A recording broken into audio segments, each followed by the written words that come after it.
जो वीर होते हैं।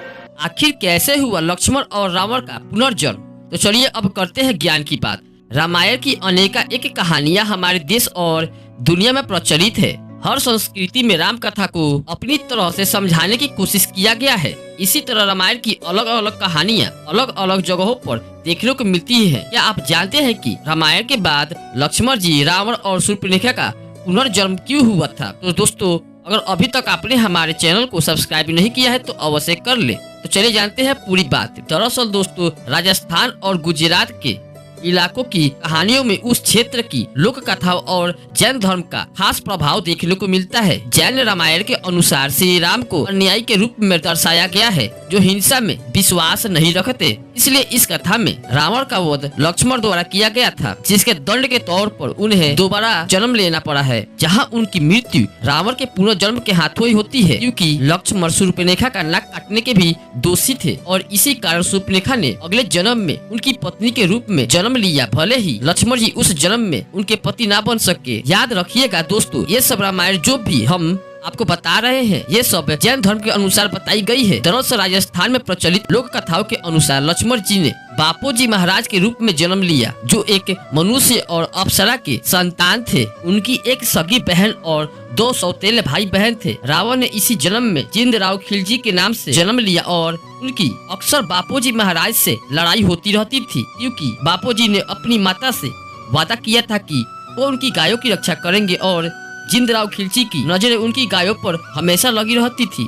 शूर्पणखा ने इस जन्म में कुलपति के रूप में जन्म लिया था। बापोजी महाराज अपने भाई के बेटी की शादी के दहेज के तौर पर लंका से ऊँट लेकर आए थे और उनके इस काम की चर्चा दूर दूर तक होने लगी। इससे प्रभावित होकर कुलवती ने उनके सामने विवाह का प्रस्ताव रखा। पहले तो बापोजी महाराज ने मना कर दिया, लेकिन काफी समझाने पर वो मान गए और उनकी मां ने उनको याद दिलाया कि उन्हें गायों की रक्षा करनी है और अगर वो शादी करने चले गए तो गायों की रक्षा के लिए कोई नहीं बचेगा। तब बापोजी महाराज जी ने उनसे वादा किया कि जैसे ही उन्हें गायों की चोरी की सूचना मिलेगी तो वो उसी हाल में वो वापस चले आएंगे। और हुआ भी कुछ ऐसा ही। पहले 3 फेरे लेकर कुलवती तो बापोजी महाराज की पत्नी बन गई, पर आखिरी के 4 फेरे के ना होने की पहले ही उनकी मां ने उनको ये सूचना दी कि उनकी गायों को जिंदराव खिलजी ने चुरा ली है। ये सुनते ही बापोजी महाराज शादी को बीच में ही छोड़कर आ गए। बापोजी और जिंदराव खिलजी के बीच भीषण युद्ध हुआ और बापोजी महाराज ने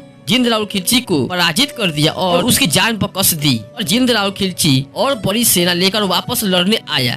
ऐसे में बापोजी महाराज को अपने पिछला जन्म याद आया और ये भी स्मरण हुआ कि उनकी नियति जिंदराव खिलजी के हाथों मर जाना ही लिखी है।